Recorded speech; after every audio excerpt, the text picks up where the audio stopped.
Nous démarrons, Fatou Kiné, avec le Burkina. Au Burkina Faso, une cinquantaine de femmes enlevées par des hommes armés, c'est cela?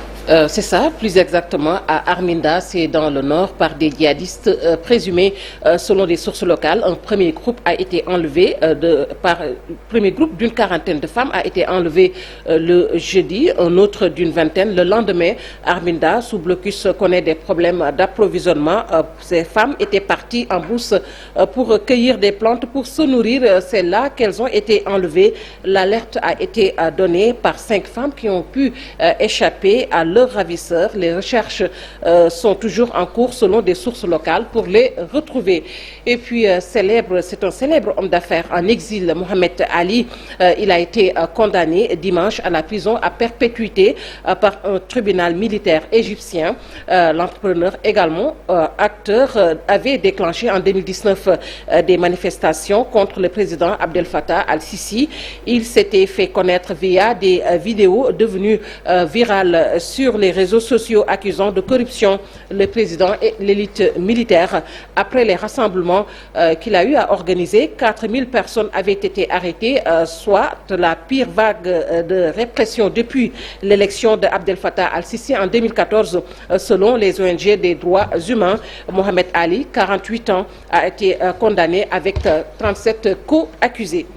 Après le Bénin, le chef de la diplomatie chinoise Qin Gang était au Caire ce dimanche pour des entretiens avec des responsables égyptiens et de la Ligue arabe. Il s'agissait de la dernière étape d'un voyage en Afrique qui visait à consolider les relations entre Pékin et le continent, les liens sino-égyptiens et l'augmentation du nombre de touristes chinois en Égypte notamment étaient au menu des discussions. Qin Gang et son homologue égyptien Samet Choukri ont également abordé des questions régionales, notamment le conflit israélo-palestinien. Et nous terminons avec, bien sûr, ces révélations sur le scandale corruption. Un mois après les révélations Qatargate au Parlement européen, les députés se réunissent en session plénière du 16 au 19 janvier. Il est notamment question d'examiner la levée de l'immunité parlementaire des 2 eurodéputés mis en cause dès le début du mois de janvier.